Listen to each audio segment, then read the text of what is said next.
back to the Seaboard Central, everyone, and part 3 of the Trout Creek Lead build. In this episode, we'll be working on doing the vegetation and adding some water in the creek itself.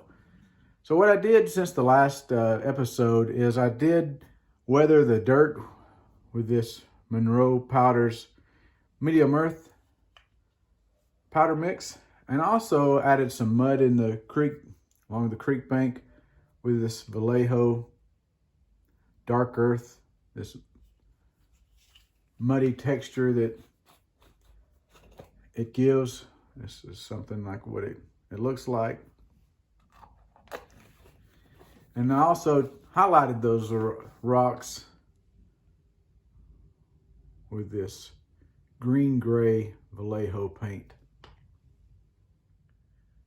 Here's a close-up look at the creek bed, and you can see how I added those highlights to the rocks. It really does make a difference in giving it a good authentic look. So to start with, what we're going to do is add some vegetation back here along the edge of the backdrop, and my goal is to try to blend it as much as I can with what's on the backdrop itself. So there's a bunch of different interesting new scenery items that we can use to try to help achieve that look. So here I've zoomed in right here on the edge of the bottom edge of this backdrop, along this ledge above these rocks. There's a couple of different items that I'm going to use to help blend that in. So the first thing I'm going to use is some of these new grass tufts that are offered by Woodland Scenics. I haven't used these yet, but I'm really liking this color. This color is very close to the highlighted color. I also have some in a darker shade that I'll try to blend in for these tall grasses. And another product that I'm looking at using are these by Martin Welberg. This is a lighter color, and they too also have a darker color, which I think will really blend that area in. All right, so I've got both colors. Let's add a little bit of white glue right where we want one.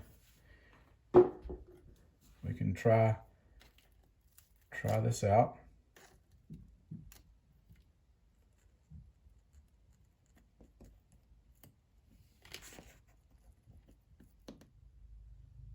All right, you can see how I'm starting to blend these in together.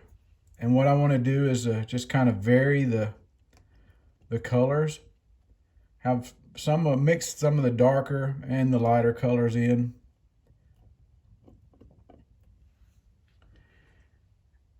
Very convincing look. All right, here's a little in progress video, and you can see how I've blended the different colors and the different bushes, so it's not all one color, so it adds a little bit of interest, because you can see, if you look in the backdrop, you can see light and dark.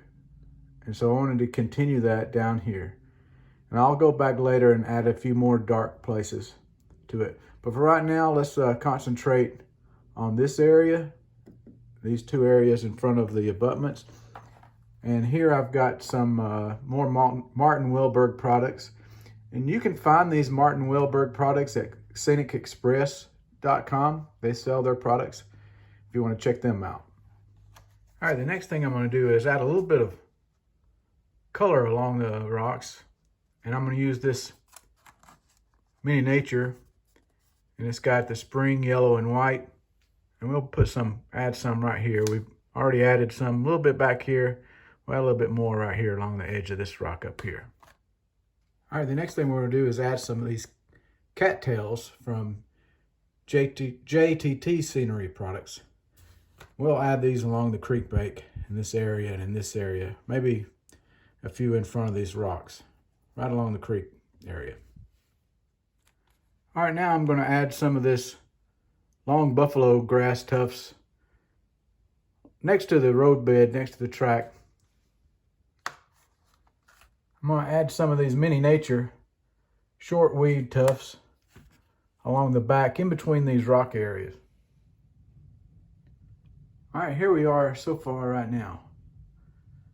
One of the things we did about the kind of dead grass that's along the right of way, you see this a lot because they run the weed sprayer trucks along the tracks to kill the weeds, and so along the right of way, a lot of times you'll see dead weeds. So I want to represent that there. So I've got some old super trees from the old layout.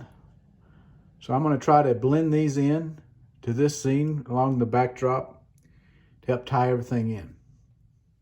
I got some pine trees from JTT. I'm going to start adding some of these over here along with the super trees. I kind of blend it into the backdrop. I'll mix in a lot of these smaller trees with the larger ones. You see, tend to see smaller ones closer to the tracks where they try to keep the trees cut back and they end up growing again. So we'll incorporate those into the scene.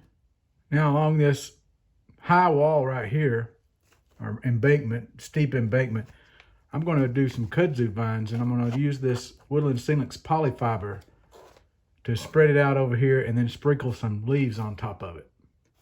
All right, we'll go over it with this super leaf from Scenic Express. These little scale leaves to create the kudzu vines. All right, now that we've got all the vegetation done for the Trout Creek Lead, it's time to pour the water in the creek.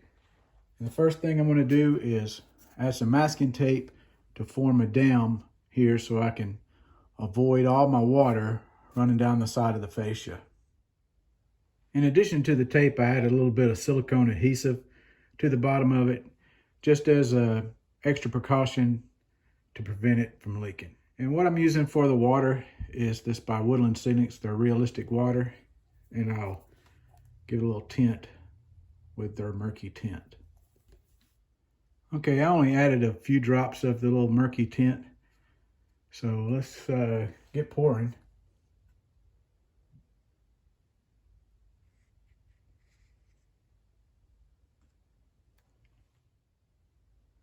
All right, with the water poured in there, it looks like my dam is holding up. We'll let this set for overnight to let it dry, and we'll come back again tomorrow and see how everything looks. All right, it's the next day. Actually in the morning. It's not quite 24 hours since I've poured this water, so it's still in the process of setting up. So I'm not going to remove this tape at this time. But I am going to start adding some water effects that represent rapids at the in the back corner. So you can see I've already started adding some where the water enters the scene. This stuff will dry clear, but it will simulate moving water. So what I've done is I've just put some out and I just tease this out with a brush.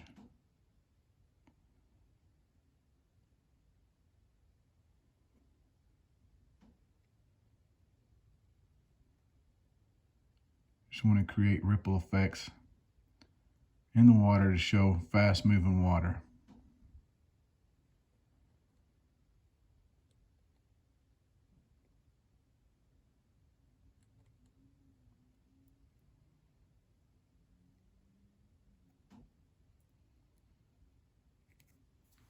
Just like that. So I was hoping to have been able to pull that tape off by now, but it's taken the water a little longer to set up than I expected, and I didn't want to hold off anymore in releasing the video. So let's look and see what we've done so far. Right here you can see how I'm disguising that bottom edge seam of the backdrop and trying to disguise it and blend the grasses and the texture in so it looks seamless. And I think these materials by Woodland Scenics and Martin Welberg, and plus Mini Nature Seal Floor products, do a great job with adding the static grass look, but also at the same time giving some diversity, just like there is in real nature. You can also see where I blended some JTT's trees in, and also those bushes by Martin Welberg. They go up against the backdrop. I really love the texture of those bushes we've come so far in advancement in scenery. It's amazing what you can create with minimum effort. The cattails by JTT scenery really add to that look of the creek bank. Once that water effects from Woodland Scenics completely dries, those rapids will be clear and it'll just look like rapidly moving water. Here you can see on both sides of this painted roadbed, I've added some more grass. The dying late summer look gives it that typical grass that you see on the sides of road beds, especially where a weed sprayer truck has went along and started killing it off. Finally, in this area, you can see really how overgrown stuff is, unkept and natural. And here I've blended the Scenic Express Super Tree material and also created the vine look typical of the southeastern parts of the United States, where you have these Japanese kudzu vines that seem to overtake everything. So with that, that's going to be it for this week. Next week, we're going to wrap up the Trout Creek Lead project by installing the track and the bridge. So be sure to tune in for that. So until next time, thanks for stopping by and happy model railroading, everyone.